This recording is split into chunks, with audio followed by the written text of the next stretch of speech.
J'ai découvert le festival quand j'étais à Hervaux et en fait c'est Agnès et Kuba qui m'ont invité qui fabriquent les didgeridoo de Didgerak et ils m'ont proposé de venir. Du coup je connaissais pas le festival et donc on a planifié pour que je puisse venir jouer un an après ici.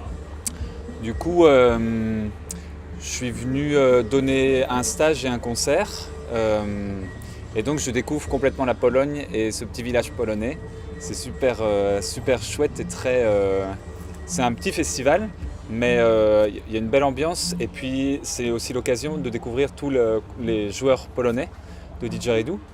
Et du coup, il m'a déconcentré. Non, pardon.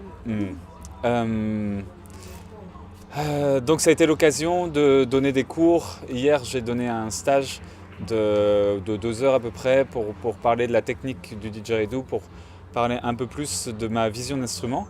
Et puis j'ai pu jouer hier soir sur scène pour partager ce que j'aime, c'est-à-dire la musique et le didgeridoo, et puis essayer d'amener un peu les gens dans mon univers sonore. C'est-à-dire que pour moi le didgeridoo c'est un instrument qu'on doit suivre dans le son, c'est-à-dire que j'aime improviser sur scène et puis laisser l'instrument s'exprimer et juste suivre un peu le son de l'instrument et suivre les sons qui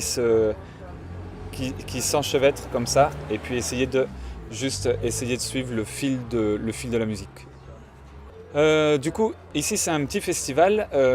Chaque pays pas tous les pays en Europe, une grosse partie des pays en Europe ont leur didgeridoo festival, leur festival de didgeridoo. Et du coup, c'est une belle occasion pour la communauté du didge de se connecter, de se rencontrer.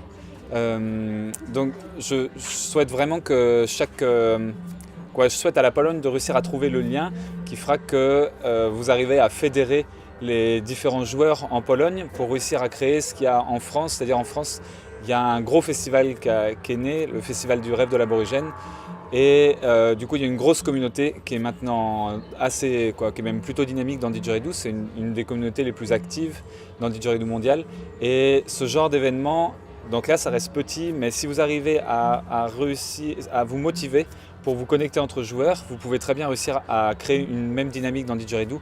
Ce qui fait qu'après, vous vous rencontrez entre joueurs et vous arrivez à échanger des techniques. Et puis, après, il y a des joueurs pros qui sont invités au niveau international sur le festival et qui peuvent partager leur vision d'instrument. Du coup, c'est un bon moyen de connecter les gens et puis d'améliorer sa technique et de partager des bons moments, quoi.